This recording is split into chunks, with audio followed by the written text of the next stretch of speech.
Sir, Iran, Israel war ఒక కొలికొచ్చినట్టుగా కనిపిస్తుంది sir. అంటే ఇరాన్ ఇక లొంగిపోయింది, సరెండర్ అయిపోయింది అని చెప్పినట్టు ఒక వార్త ఇప్పుడు ప్రపంచవ్యాప్తంగా కూడా వైరల్ అయిపోతుంది. మరి వార్తల్లో నిజముందంటారా? అంటే ట్రంప్ ఇప్పుడు చెప్పినట్టు ఇరాన్ ఇనాల్సిందేనా? ఎందుకంటే లొంగిపోతే ఇప్పుడు ఖచ్చితంగా వాళ్ళేం చెప్తే అది వినాల్సిందే కాబట్టి. సో, ట్రంప్ ఆడిచ్చినట్టే ఆడుతుందా ఇరాన్? అసలు ఏం జరుగుతుంది మరి ఇరాన్, ఇజ్రాయెల్ వార్‌లో? నిజంగా ఇరాన్ లొంగిపోయినట్టు వస్తున్నాయి వార్తల్లో నిజమెంతుంది? యాక్చువల్‌గా ఈరోజు ఇజ్రాయెల్ అతిపెద్ద దాడి చేసింది ఇరాన్ మీద. దాదాపు 15 ఎయిర్‌పోర్ట్‌ల మీద దాడి చేసి అనేక ఫ్లైట్‌లను ధ్వంసం చేసింది. ఇది పెద్ద దెబ్బ అని చెప్తున్నారు. దాదాపు ఇప్పటివరకు 900 మందికి పైన ఇరాన్‌లో చనిపోయినారు ప్రజలని చెప్తున్నారు. ఇంకా ఒక 2, 3 వేల మంది గాయపడ్డారు. తర్వాత తెహరాన్‌లో దాదాపు 1,00,00,000 మంది పాపులేషన్ ఉంటారు. అందులో లక్షల మంది ఆల్రెడీ 3,00,000 మంది వరకు వెళ్ళిపోయినారని చెప్తున్నారు. సో, ఇంకా ప్రాపర్టీ, ఇన్‌ఫ్రాస్ట్రక్చరు, ఆయిలు, తర్వాత రకరకాల కీ మిలిటరీ బేసెస్ అన్నీ కూడా ధ్వంసమైనాయి. ఈ నేపథ్యంలో ఆహ్, ఇరాన్‌కి సపోర్ట్ సిస్టమ్స్ కూడా లేవు. ఆల్రెడీ హిజ్బుల్లా డౌన్‌లో ఉంది. హౌతీలు కూడా వీక్‌గా ఉన్నారు. ఇక హమస్ చెప్పాల్సిన అవసరం లేదు. ఇంతకుముందు సిరియా ఉండేది అండగా. సిరియాలో ఇప్పుడు అమెరికాకు అనుకూలమైన ప్రభుత్వం ఏర్పడింది. సో, ఈ రకంగా ఇక రష్యా, చైనా, కొరియా వీళ్ళంతా మాటల వరకే గాని యాక్షన్‌లో ఇరాన్‌కి నిలబడే పరిస్థితి కనబడలేదు. ఈ నేపథ్యంలో ఇరాన్ సరెండర్ అయిపోయింది. అందుకనే రష్యా దగ్గరికెళ్ళింది. ఆహ్, పుని మన పుతిన్‌కి చెప్పి సో, ట్రంప్‌కి చెప్పమని సరెండర్ అవుతున్నానని. అంటే ఎప్పుడైనా సరెండర్ అవ్వాలంటే మనతో పాటు ఎవడినో ఒకడిని తీసుకెళ్ళాలి. అందుకని పుతిన్ దగ్గరికి ఈరోజు వాళ్ళ ఫారెన్ మినిస్టర్ అబ్బాస్ అరాగ్చి వెళ్ళాడు. సో, ఇది నేపథ్యం అన్నమాట. అసలు సరెండర్ అయ్యే అవకాశం ఉందా? సరెండర్ అయితే ఆహ్, ఏ కారణాల వల్ల సరెండర్ అవ్వచ్చు? ఒకవేళ సరెండర్ కాకపోతే ఏ కారణాల వల్ల సరెండర్ కాదు? సో, ఆల్టర్‌నేటివ్స్ ఏంటి ఇరాన్‌కి? అంటే సరెండర్ కాకుండా ఉండాలనుకుంటే ఇరాన్ ఏం చేయాలి? సో, ఆహ్, ఈ విషయాలను మనం చర్చిద్దాం. బేసిక్‌గా సరెండర్ అవ్వాలా లేదనే విషయాలు దేని మీద డిపెండ్ అయి ఉంటదంటే ఫస్టు నీ ఇంటర్నల్ పాలిటిక్స్. ఇరాన్‌లో ప్రెజెంట్ ఉండే ఇంటర్నల్ పాలిటిక్స్ మీద డిపెండ్ అయి ఉంటది. రెండవది స్ట్రాటజిక్ ఆబ్జెక్టివ్స్ ఏంటి? ఇరాన్‌కిప్పుడు తన లక్ష్యాలేంటి? ఆ లక్ష్యాల్ని ఇరాన్ ఎలా సాధించుకోవాలి? మూడోది ట్రంప్ పాలసీ ఏంటి? అంటే అమెరికన్ పాలసీ ఇప్పుడు ట్రంప్ ఏం చేయబోతున్నాడు? ఆహ్, నాలుగోది ఆహ్, ఒక రీజనల్ అలయన్సెస్ ఆహ్, ఎలా ఉన్నాయి నీకు? సో, ఐదవది కాస్ట్ ఆఫ్ వార్. ఈ యుద్ధాన్ని నువ్వు తట్టుకోగలవా? అనేది ఈ ప్రధానంగా ఈ 5 అంశాల మీద ఆధారపడి ఉంటది. ముందుగా మనం సరెండర్ గురించి మాట్లాడుకుందాం. ఇరాన్ సరెండర్ అవుతుందా లేదా అనే దానికి. దీన్ని సరెండర్ అని అనుకోవాల్సిన అవసరం లేదు. దీన్ని మామూలుగా టాక్టికల్ రిట్రీట్ అంటారనమాట. జియో పాలిటిక్స్‌లో ఎప్పుడైనా ఇటువంటివి వచ్చినప్పుడు టాక్టికల్ రిట్రీట్ అవుతారు. మనకి పాకిస్తాన్‌కి వార్ వచ్చింది. అందరూ ఏమనుకున్నారు? పాకిస్తాన్ ఓడిపోతుంది. మనం దుమ్మేస్తున్నాం అది ఇది అని మోడీ మీడియా విపరీతంగా పబ్లిసిటీ ఇచ్చింది. కానీ సడెన్‌గా యుద్ధం ఆపేశారు. అది నిజంగా గూడా ఆపేయడం మంచిదే. కాకపోతే ఏందంటే అంతకుముందు ఊదరగొట్టడం తప్పు గాని, ఆపేయడం మంచిది. ఎందుకంటే యుద్ధం వల్ల వచ్చే నష్టాల్ని నివారించగలిగారు 2 వైపులా గూడా. సో, మనం అనుకున్నట్టుగా పాకిస్తాన్ మాత్రమే ఇండియా నష్టపోలేదనేది అబద్ధం. ఇండియా గూడా నష్టపోయింది.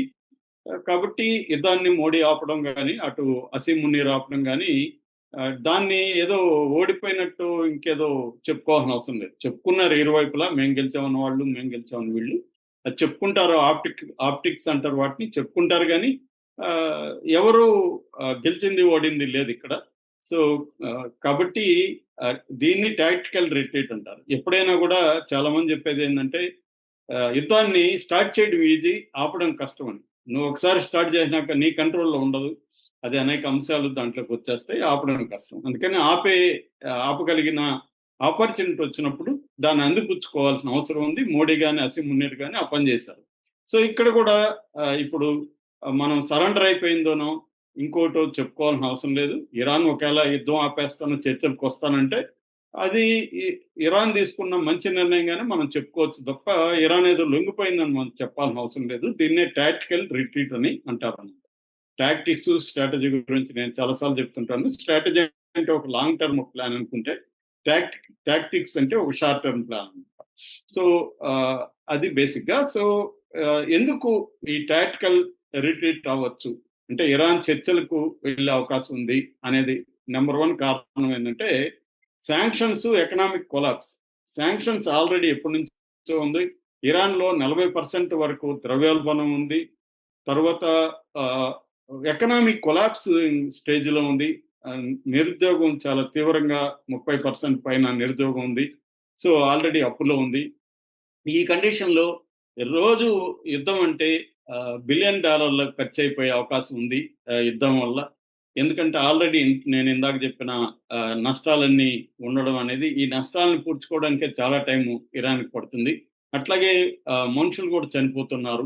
సో అంటే హ్యూమన్ లాస్ కూడా పెద్ద ఎత్తున అవుతుంది. అది నెంబర్ 1 కారణం. నెంబర్ 2 ఏంటంటే అన్నిటికంటే ఇరాన్ ముందున్న కర్తవ్యం ఇప్పుడున్న రిజీమ్ చేంజ్ అంటున్నారు. ట్రంప్ నిన్న కూడా ప్రకటించాడు, వై నాట్ రిజీమ్ చేంజ్ అన్నాడు. రిజీమ్ చేంజ్ అంటే కొమేనీని చంపేసి కొత్త వాళ్ళని తీసుకురావడం. కాబట్టి కొమేని ముందున్న కర్తవ్యం అంటే ఇప్పుడున్న ప్రభుత్వాన్ని కాపాడుకోవడం. ఇప్పుడున్న రిజీమ్ అంటారు దాన్ని, ఆ రిజీమ్ని కాపాడుకోవడం. కాబట్టి ఇప్పుడు కానీ మనం ఇంకా తెగేదాకా లాగితే అసలుకే మోసం వచ్చే అవకాశం ఉంది. గతంలో కూడా అవి జరిగాయి. అందుకని రిజీమ్ని కాపాడుకోవాలంటే చర్చలకు వెళ్ళడం, దానివల్ల టైం తీసుకోవచ్చు అనమాట. రిజీమ్ని కాపాడుకోవడం అనేది లైఫ్ లైన్ అంటారు. ఒక లైఫ్ లైన్ నీకు దొరుకుతుంది. మూడవది, గతంలో కూడా ఇలాంటివి చూస్తే మనకి 2019లో కూడా ట్రంప్ ఉన్నప్పుడు కాసిం సులేమాన్ని చంపారు అమెరికా. అంటే ఆయన ఎవరంటే ఐఆర్జీసీ, ఇస్లామిక్ రెవల్యూషనరీ గార్డ్స్ సంబంధించిన మిలిటరీ ఆఫీసరు. ఆయన చంపినప్పుడు కూడా ఇలాగే గొడవలు వచ్చినప్పుడు ఇరాక్, ఒమన్, స్విట్జర్లాండ్లను ఉపయోగించుకుని ఇరాన్ చర్చలకి వెళ్ళి ఎట్లాగో కొద్ది రోజులు ఉంటే వీడు మళ్ళీ గెలిచినప్పుడు చూసుకుందాం, ట్రంప్ 2020 వరకే కదా ఉంటాడు అన్న ఒక యాంగిల్తో టాక్టికల్గా రిట్రీట్ అయింది అప్పుడు కూడా. సో అంతకుముందు కూడా 2015లో ఒబామా ఉన్నప్పుడు కూడా అక్కడ ఒక కాంప్రహెన్సివ్ ప్లాన్ ఆఫ్ యాక్షన్ అంటారు దాన్ని, దానికి వెళ్ళింది అప్పుడు. అంటే ఒప్పందం చేసుకుంది అప్పుడు కూడా. సో అలాగా చేసుకునే అవకాశం ఉంది. ఇక 4వది ఏంటంటే రష్యా, చైనా, కొరియా, పాకిస్తాను, లేకపోతే ఒమను, ఖతారు, టర్కీ ఇలాంటివి తమకు అనుకూలంగా ఉన్నాయి, కానీ అవేవి కూడా యుద్ధంలోకి వచ్చే పరిస్థితి లేదు. రష్యా ఏమనుకోవచ్చు, మంచిదేలే యుద్ధం ఉంటే ఈ ట్రంప్ గాడు దీంట్లో ఈ బిజీలో ఉంటాడు, మన మీద ప్రెజర్కి రాడు, మనం ఉక్రెయిన్ ఆడుకోవచ్చు అనేది ట్రంప్ మన పుతిన్ అనుకోవచ్చు. చైనా కూడా ఏమనుకుంటుంది, వస్తే మంచిదేలే, మన జోలికి ట్రంప్ ఇప్పుడు రాడు, ట్రంప్ మిడిల్ ఈస్ట్ ఎంత కూరుకుపోతే అంత మంచిదని చైనా కూడా అనుకోవచ్చు. ఇక పాకిస్తాన్ దొంగాట ఆడుతుంది మనకు తెలుసు. మొన్ననే ట్రంప్ని నోబెల్ ప్రైజ్ నామినేట్ చేసి ఈ రోజు ట్రంప్కి వ్యతిరేకంగా నిలబడుతుందా? నిలబడదు. కాబట్టి ఎవరి ప్రయోజనాలు వాళ్ళకి ఉన్నాయి కాబట్టి తనకి ఎవరు బలం లేదు కాబట్టి ఈ దశలో మనం ఒంటరిగా పోరాటం అనేది సూయిసైడల్ అనేది ఇరాన్ డిసైడ్ అవుతుంది. ఇక 5వది ఏంటంటే పీస్ టాక్స్ వెళ్తే నీకు శాంక్షన్స్ రిలీఫ్ వస్తుంది, ముందు అసలు ఆంక్షలు ఎత్తేస్తారు. దానివల్ల ఎకనామీ బలపడుతుంది. ఎకనామీ బలపడితే కొంత దేశంలో పరిస్థితులు బెటర్ అవుతాయి. సో అందువల్ల ఇది కావచ్చు. 6వ పాయింట్ ఏంటంటే న్యూక్లియర్ ప్రోగ్రామ్. ఇప్పుడు అసలుకే మోసం వస్తుంది. యుద్ధం వస్తే రేపొద్దున కంప్లీట్గా న్యూక్లియర్లో ఇంకా ఒక 400 కేజీల యురేనియం 60% ప్యూరిఫై చేసింది దాచిపెట్టున్నారని చెప్తారు. రేపు యుద్ధం వస్తే అవన్నీ కూడా నాశనం అయ్యే అవకాశం ఉంది. అసలు సివిల్ న్యూక్లియర్ది కూడా చేయకూడదని రేపు కండిషన్ పెట్టచ్చు. అందుకని ఇప్పుడు వెళ్తే బెటర్ అనేది ఇరాన్ అనుకోవచ్చు. అది ఇందువల్ల ఇరాన్ టాక్స్కి వెళ్ళే అవకాశం ఉంది. దీన్ని సరెండర్ అని ఎట్లాగో ప్రచారం చేస్తారు, కానీ సరెండర్ కాదు. కాకపోతే సరెండర్ అవ్వకుండా ఉండడానికి రీజన్స్ ఏంటంటే ఐడియాలజికల్ రీజన్స్. ఎందుకంటే ఆల్రెడీ కొమేని కానీ ఆయన అబ్బాస్ అరాక్చి ఏం చెప్తున్నారంటే ప్రెజర్లో మేము చర్చలకు రాము, ముందు ఇజ్రాయెల్ని ఆపండి అని అంటున్నారు. కానీ ఇజ్రాయెల్ ఆగదు. కాబట్టి ముందు నువ్వు చర్చలకు పోతేనే ఇజ్రాయెల్ ఆగుతుంది.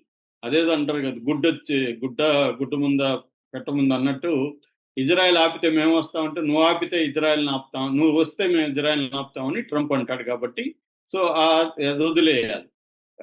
కానీ వీళ్ళు అలా అంటున్నారు కాబట్టి ఒక ఐడియాలజికల్ మేము పోరాడతాం, మా గొప్ప 5,000 చరిత్ర ఉంది అనే ఒక ఇది ఉంటే మాత్రం చర్చలకు వెళ్ళరు. 2వ పాయింట్ ఏంటంటే ట్రంప్ మీద నమ్మకం లేదు వీళ్ళకి. ఎందుకంటే వాడు ఆల్రెడీ పీస్ టాక్స్కి వెళ్తున్నప్పుడే కదా అటాక్ జరిగింది. రేపు 5 దఫాలు పీస్ టాక్‌కి జరిగాయి. 6 దఫా 15వ తేదీ ఉంది.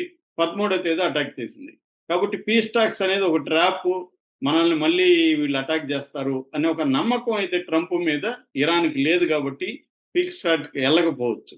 ఇక మూడోది ఏందంటే రీజనల్ ఇన్‌ఫ్లుయెన్స్ అంటే ఇటు తన పెంచి పోషించిన హమాస్ కావచ్చు, లేకపోతే హిజ్బుల్లా కావచ్చు, యెమెన్ హౌతీలు కావచ్చు, వీళ్ళందరూ కూడా దీన్ని నువ్వు వెళ్ళొద్దు చర్చలకి అని చెప్పే అవకాశం ఉంది. అట్లాగే డొమెస్టిక్ గా ప్రెజర్ కూడా ఐఆర్జిసి అట్లాంటి వాళ్ళు రాడికల్ ఇస్లామిస్టులు వాళ్ళు అమెరికాని ప్రధాన శత్రువుగా చూస్తారు. అమెరికాకి మనం ఎందుకు సరెండర్ కావాలి అని ఒక ప్రెజర్ తెచ్చే అవకాశం ఉంది.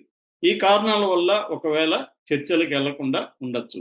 సో చర్చలకు వెళ్ళకపోతే అప్పుడు ఆల్టర్నేటివ్ ఏంటంటే, ఒకటి ఇజ్రాయెల్‌తో ఫైట్ చేస్తూ వార్‌ని ప్రొలాంగ్ చేయడం. అమెరికా జోలికి వెళ్ళకుండా, అమెరికా మీద అటాక్ చేయకుండా, అంటే అమెరికా బేస్‌లు 19 ఉన్నాయి. వాటి మీద అటాక్ చేయకుండా ప్రొలాంగ్ చేసుకుంటూ యుద్ధాన్ని ఈ లోపల డొమెస్టిక్‌గా స్ట్రెంగ్తెన్ చేసుకుంటూ వెళ్ళడం అనేది వాళ్ళకున్న ఆల్టర్నేటివ్. అట్లాగే హార్మోజ్ జలసంధిని క్లోజ్ చేయడం.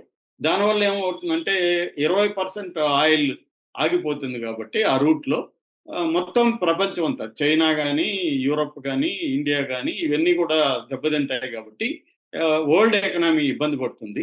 సో వాళ్ళు ప్రెజర్ చేస్తారప్పుడు. ఏది ట్రంప్ మీద. అరే బాబు నువ్వు కూడా కొంత తగ్గు అని. ముందు ఇజ్రాయెల్‌ని ఆపించు అని. అట్లా ఏమన్నా ప్రెజర్ తెస్తే అప్పుడు ఇరాన్‌కి కొద్దిగా బెటర్‌గా ఉంటది చర్చలకు పోవడానికి. కాబట్టి అదొక ఆల్టర్‌నేటివ్. అందుకనే ఆల్రెడీ పార్లమెంట్‌లో హర్ముజ్ జలసంధిని క్లోజ్ చేస్తున్నట్టు తీర్మానం చేశారు. ఇప్పుడు